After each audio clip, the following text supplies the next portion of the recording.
When I came up with the idea for this show, I made a promise that nothing would be off the table. This show would cover everything animated. Movies, TV, specials, miniseries, anime, foreign flicks, claymation, cel-shaded, computer animation, flash animation, web series, current, retro, black and white, half live action, half animated, children's shows that featured cartoons, stuff geared for girls, stuff geared for guys, commercials, webtoons, compilation pieces, skits, commercials, educational cartoons, from Warner Brothers to Hanna-Barbera to Disney to Don Bluth to Pixar to DreamWorks. Hey, let's go out to the lobby. I'll review that! But when I made this promise, I was not thinking! There was one genre of film I hadn't even given so much as a thought. I'm talking about the creepiest of rabbit holes, hentai, or, to the layperson, animated Japanese porn. Now, I'm no stranger to sexual anime. I've stumbled onto things like Dragon Pink or Endless Summer, but I've never seen anything so hardcore to be described as hentai. To be blunt, the genre, it kinda scares me. But, as you all know by now, I live by the motto to leave no stone unturned, so today I'm gonna dare to go there. And the one movie that my mind immediately went to was a movie that I'd only heard stories about. A notoriously dirty movie, infamous since before anime was really in the public eye. A mysterious movie with such a legendary sense of perversion, it actually has the word legend in its title. Today my virgin eyes will be viewing Urotsukidoji. Urotsukidoji, Urotsukidoji, the Legend of the Overfiend. Alrighty, well, hey, maybe it won't be so bad, right?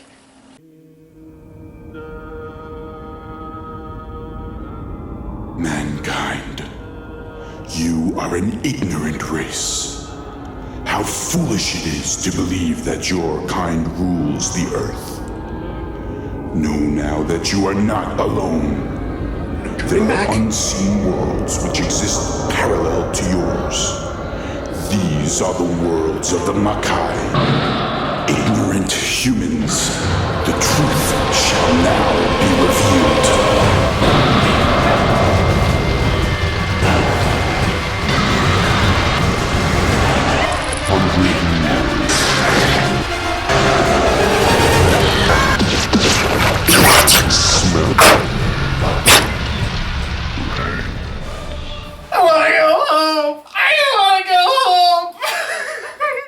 So,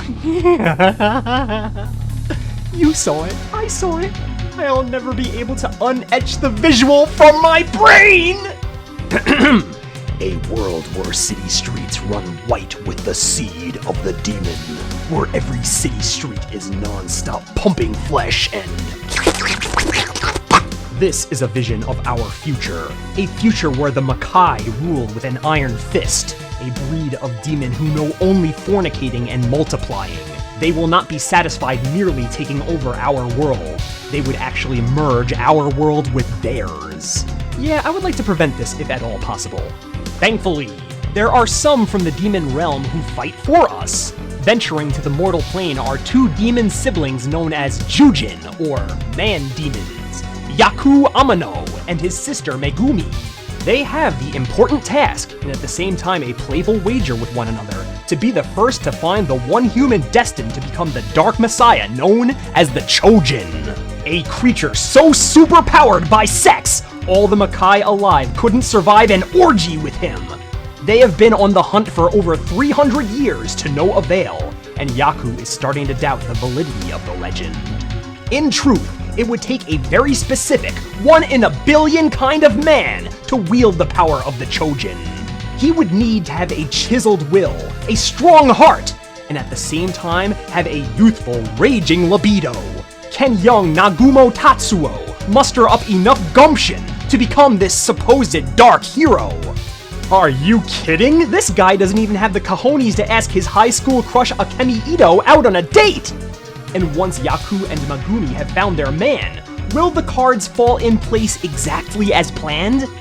Once the Chojin has been awakened, what kind of fury will be awakened within the Makai? Alright, starting at the top, let us reread this title.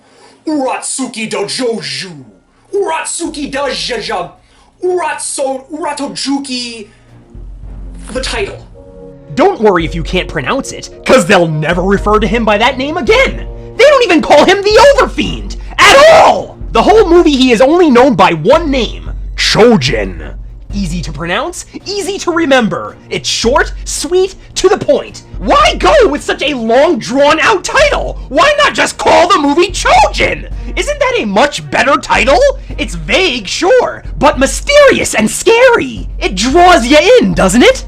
Maybe that's just it. Maybe they wanted the smallest audience possible so not to spread the evil. May seem like I'm scraping for insults, but no. A title is important. It's the first thing you notice about a movie. There are movies I haven't seen because of either bland or needlessly complex titles. You may as well rebrand them The Island, whatever. The Mortal Instruments, The City of Bones, or some shit like that. The House on the End of the Street, or wherever the fuck. You know, for such a skeevy concept, I am floored by the level of production here. The presentation is kept very gloomy in its somewhat muted color palette, heavy shadowing and dark backgrounds, which complement the movie's grim plot. Welcome to my world. This is the home of Jujin Kai. It's beautiful. Oh yeah, so beautiful. If that's beautiful, then so is the inside of my stomach. Like I said, high production values considering what this is. The art is top-notch all around. Everything, from the amount of frames per second, to the amount of detail, to anatomy and perspective, the realistic way things move from hair to fabric to fluids. My hat is off to the animators on this one for a job well done. But as much as the animation begs you to revel in its every cell, I can't help but look away, because it does such a good job in selling us the sickness and depravity. Holy cow, man, this shit is hard to watch at times. I dare to say most times. When these characters' bodies are writhing in torture, I felt mine writhing right alongside them. I suppose this was the reaction they were after, so good on them, I guess, but I'm left scratching my head asking myself, is this entertaining?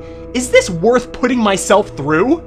I may never be the same after seeing this. Look at this! Holy fuck on flypaper! I would not be surprised if you haven't turned this video off by now. The character design, sick as it may be, is pretty damn creative. The artists who worked on this must have done so with motivated hands, if you know what I'm talking about. Just the fact that a project like this could not only be greenlit, but to have enough of a budget to look this polished, it astounds me. But polished, in this case, means graphically disgusting.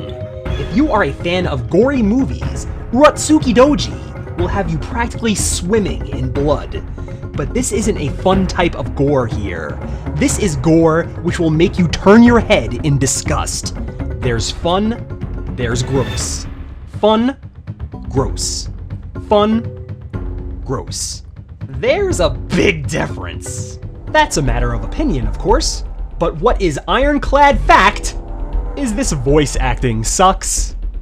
Yes, the dialogue is the pits, but you're here to do a job, people. Let's get a little, I don't know, chutzpah? There are so many instances in this movie where a character has to scream in pain, and every time it happens, they phone it in. Maybe even literally!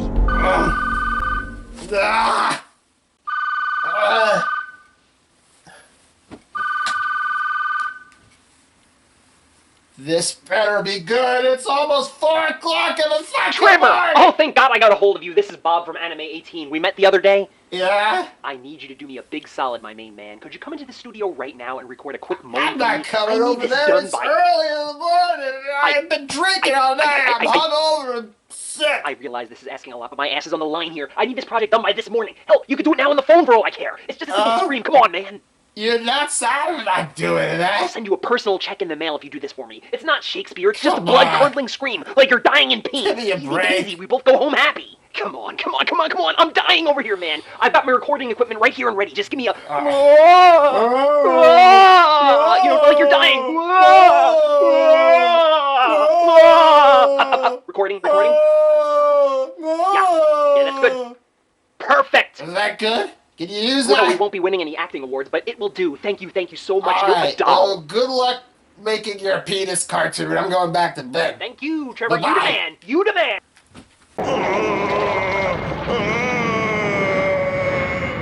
There was this one guy, though. The guy who did the voice of Yuichi Nikki. We'll just be going by the name Nikki in this movie. Just do yourselves a favor, people. Don't go to Wikipedia on this one. It'll just confuse the hell out of you. You've got people calling each other by their first names, by their last names. None of it is consistent. For the sake of this review, we'll just go by what the anime calls him. The voice actor playing Nikki. The guy who would become the lead antagonist. This guy came to play.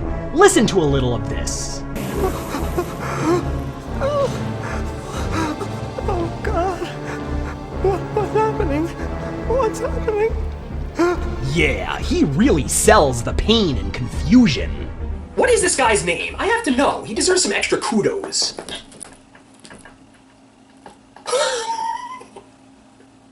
Randy Woodcock. It's perfect for this movie. Yeah, that guy did a great job. The rest of yous, you can learn a little something from Randy Woodcock. The music ranges from standard science fiction anime fare to strange bow chicka bow wow porno music. It was noticeably bad, but nothing offended me on a personal level, so I'll let it slide. Some of the best anime have this problem, so I guess I'm kinda used to it. The sound effects are gross and effective, with lots of gushy, gooky, splooshy noises to punctuate the perversity on display. There was this one scene that got a serious belly laugh from me, maybe for all the wrong reasons. Here we have our main character, Nagumo, an appallingly sexual deviant masturbating on volleyballs. That's right, I just said that. He is as big a doofus as Ataru Moroboshi from Urotsukidoji Yatsura, but he has a disagreement with his girlfriend Akemi, and stupidly runs into the street and gets hit by a car. Dead. And here is this stupid jerk character, laying on a slab. Nyah! Our hero, ladies and gentlemen! You know, if I were to fantasy book for a second, if you want to make this little turdlet your hero, the scene right before this, his girlfriend was being helplessly raped in every orifice by a demon tentacle beast, with he just sitting outside the door watching the entire thing. Why not, I don't know, have he jump in and die trying to rescue her? A momentary spark of bravery? A, hey Biff, get your hands off her kind of moment? But no, that would be a successful character arc, and we don't do that here. Good segue. Let's talk about characters. These people, let's face it, they're monsters. They think about sex so often, you can literally smell the pheromones through your TV set. The dialogue is so filthy, yet so matter of fact. Let me see that super Jujin dick. Ooh, baby. If you're a lady and you use that pickup line on me, I'm yours to play with. Boss, Ozaki must have gotten blood or maybe even sperm from Jujin. That's probably what gave him all that power, huh? Sperm, right. Now, okay, I realize in this particular universe every surface is covered in a thin layer of cum, but I don't know, isn't it still funny to hear people so nonchalantly talk about semen? The funny truth is, this movie beats you so mercilessly over the head at such a non-stop pace. I don't care who you are, by the end of this you'll be amazed just how desensitized you are at the ideas it presents. Horrible, unspeakable things in our everyday world here are mundane and commonplace. I bring up the touchy subject of rape. Need I remind you all, I do not think rape is funny. Not funny. Rape not funny! Not funny! Do not misconstrue my words. Rape is the very opposite of funny. Need I defer you all to the warning at the beginning of this video?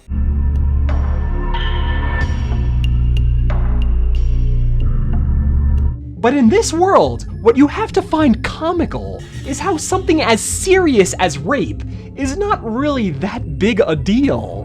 The character Akemi Ito, a virgin need I remind you, is violently penetrated 7 ways to Sunday by this tentacle monster. This will forever be her first sexual experience. Now if I were this character, I would find the closest bridge and jump off. No matter what joy or triumph I would experience later in life, I would be haunted by this memory. I would not talk, I would not smile, I would sit in a corner, pale and constantly shaking. When she is found by Nagumo laying in a crumpled heap reeking of alien muculence, what is the first thing she does? Not only does she crack a smile, but instantly she jumps the guy's bones. If she's not the biggest closet slut in the world, I admire her bravery. As for Nagumo, he might be even worse, cause later that same night, they go for a walk in the park, and he has the audacity to kiss her!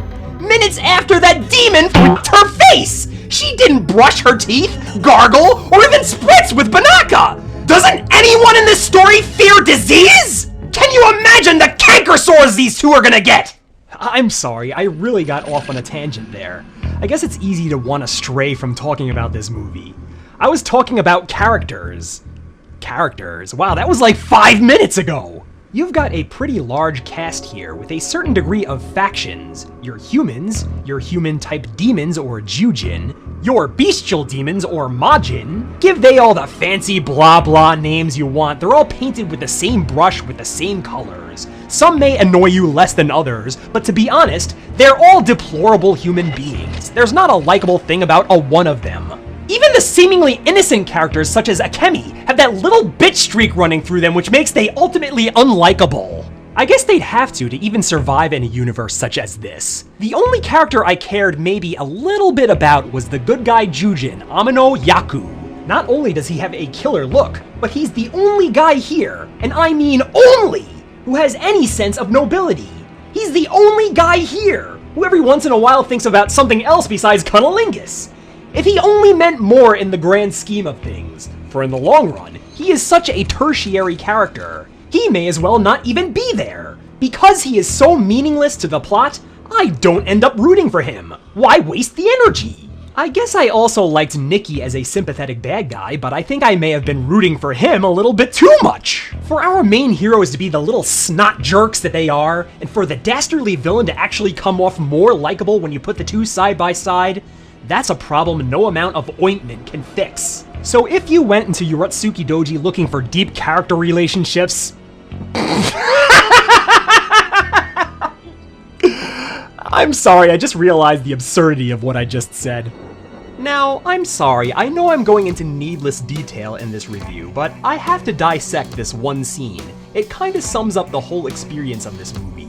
And it's kinda a spoiler, so fast forward to about here if you don't want to know what happens. With that out of the way, the hero Nagumo is squaring off with the school rival turned villain Nikki, who has Akemi in his evil clutches. With a wave of his demonic hands, Nikki sends tons of steel girders and concrete onto Nagumo, crushing him beneath.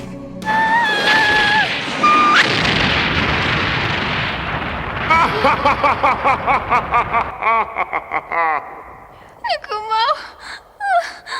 Nikki, please help him. I'm begging you, please. If we take him to the hospital, he might make it. Still alive? He dropped the friggin' Chrysler building on him! Look at that smear of blood on the pavement! Why would you have any inkling that he might have lived through this? And why are you begging Nikki to help? He's the guy who put him under there! And he's obviously happy that he did it! Anyway, going on... Come on. Let's see you do it right now. Touch yourself in front of me. Go ahead. Do it. Nagumo, I love you. I love you so much. Please, don't hurt me. What? No. No. No. No. They seriously are not doing this. She is gonna willingly give her body to him. The guy who is responsible for this! They are going to screw mere inches away from Nagumo's prone body just so he can help lift some trash off of him! This is... wow! This is like some sick cuckold fetish video. What the fuck am I watching? And that's the magic of this movie. Just when you think that they've hit you with the worst, it manages to find something even more perverse to all-out clobber you!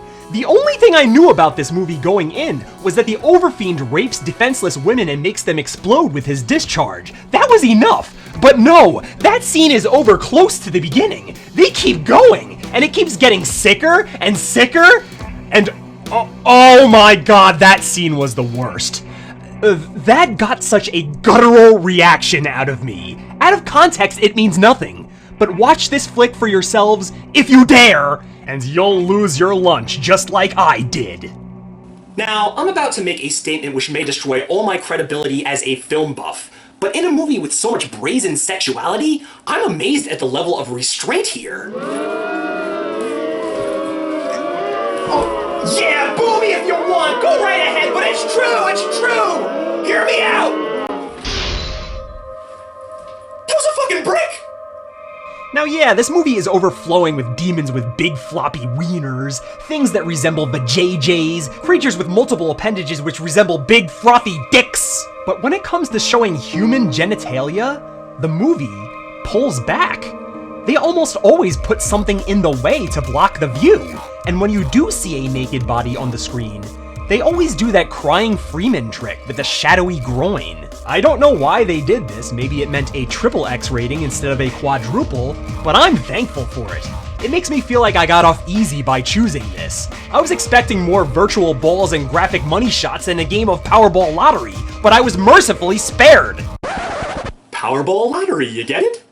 Virtual balls as in the animated circles that fly onto the board. Money shots as in shots at winning money. Alright, I deserve the brick for that one. Not to say that the production is bereft of genitals. Oh, they're around if you look for them. I've mentioned just because they're not on humans, don't mean the demons ain't got them. You can't show a vagina betwixt two female legs, no, but 5 vagina dentata in an alien armpit? Now that's fair game! How about severed units? Can I get a ruling on severed units? We're allowing severed units. Okay, I don't understand these rules, but whatever! Camel toe? Sure thing, we got you covered. Dude, that's your sister. And she's totally shoving her shit right in your face. Doesn't that make you the slightest bit uneasy? I've seen less stuffing in an episode of Popples! But the most baffling decision of all is the existence of this cute little guy, Kuroko. Aw, look at him with his cute little penis and balls free to the winds like a wispy dandelion. Why is this okay? Is it because he's a little kid? Shouldn't that make this less okay? I'm not saying I want to be looking at an adult penis. I don't want to be looking at any penis, but you get what I mean. Why can't they just put a loincloth over that or something? Or how about this? If you really want to fill that cock and ball quota to the red line, how about you make the character itself a phallus? Now, doesn't that work much better? It still works as a demon, and if you ask me, it's a lot more cute. That little guy would have taken Japan by storm. Now, just because I recognize this movie sets boundaries for itself, doesn't make me blind that these boundaries are too damn far apart. This movie is like a teenage boy, all alone at home, hopped up on testosterone pills with a single softcore porno tape to watch. It's the same flippin' thing over and over and over again, and it gets pretty tiresome pretty quick. I'm not the biggest advocate on pornography, but to those of you out there who swear on this stuff, I task you right now to think of your favorite flick right off the top of your head, real quick. Now picture that movie going on for an hour and 45 minutes. An hour and 45 minutes! That is too fucking long for a movie like this. It wears on your brain and on your soul. By the time you are past the 1 hour mark, you will be so numb to its comings and goings, you'll be all like, oh look, more. Even though they haven't been so over the top in the imagery, even though it could be much worse, the sheer frequency of what they do show, not to mention all they ever talk about, even in serious dialogue, is sex, will have you praying for less in this visual demonic pump fest. But regardless of how exhausted it leaves me by the time it reaches its crescendo, I should count my blessings. This is the first time I have actually sought out a hentai, and I was ill-informed, for this does not meet the criteria. This is way more hardcore than a ninja scroll or a dragon pink, but a hentai, it is not. Don't get me wrong, it came very, very close, but not quite. Believe it or not, I have actually seen worse sexual anime than this. Oh my god, it's Guy! Don't make me go back there! As for the plot, all I can say is, it's weird. Not a bad weird, not a good weird, it's just, well, hard to explain. For what it is, and strongly considered what it is, the movie has a decent plot. There are lots of colorful archetypes, big action, and believe it or not, at least one plot twist that really caught me off guard. I was fully expecting nothing but mindless fornication. For this to have even a rote plot, that is commendable. But at the same time, it still flows like a porno. The scenes that we see, they tell a good story, they further a plot, but also are simple vehicles to get us from one sex scene to the next. When two characters are about to, you can smell it coming minutes in advance, just like in any good porn when the mailman knocks on the door, or when the boss lady tells the lowly employee he's doing a shitty job. It's so telegraphed that way. And there is more than one instance where they introduce a nameless character at the last minute just to be f***ed and killed, just because we haven't had a sex scene in a while. I do not want to explain too much about the story's latter moments because... spoilers, but I will say that once the cat's out of the bag, it kinda ends with a little bit of a wet fart. I much prefer the status quo of the opening half hour or so, where our characters still had their humanity. By the end, we have all these demons running around holding their schlongs and not a bit of personality between them, just screaming and pain and tears. It ends in a bunch of melodramatic prattle, and having invested so much time in this, it was not the finale I was looking for, and I think you'll agree with me. In summation, it is a very strange amalgamation, this movie. They were making a pseudo-hentai, and at the same time, they were building a universe. While this story is simplistic at the core, this is merely the first chapter in a very complex story, which will span over many, many movies, which I shall not be watching. You'd have to put a gun to my head to get me to watch those. So now, I have the unenviable duty to grade this spectacle. Let's see what the old sonic screwdriver can spooge out here.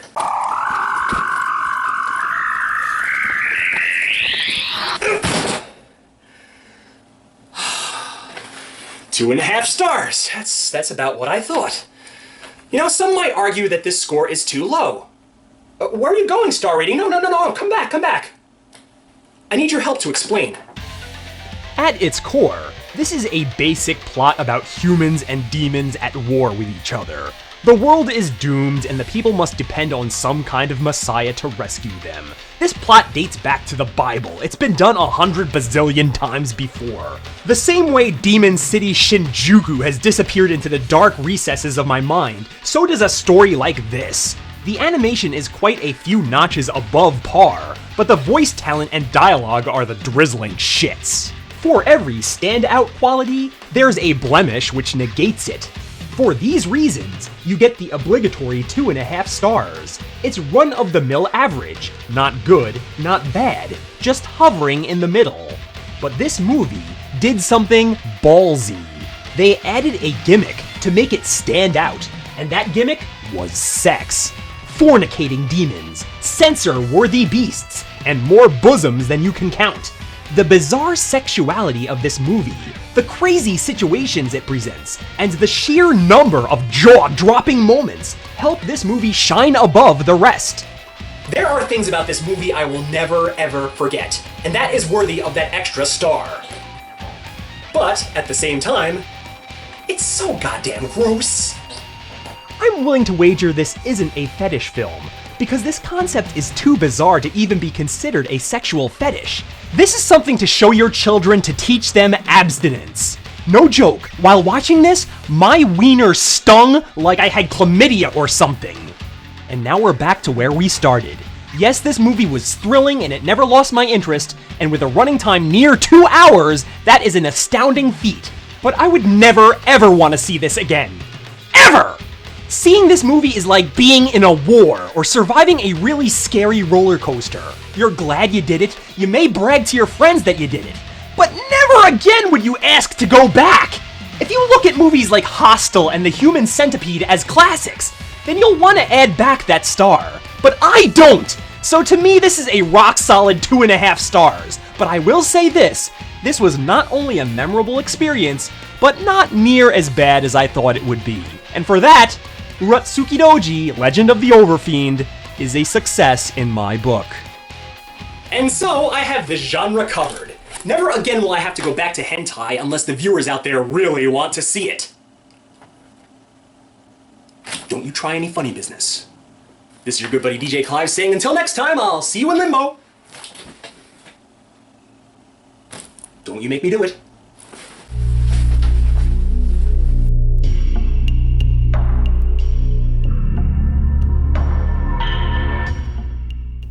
See you later, dick face.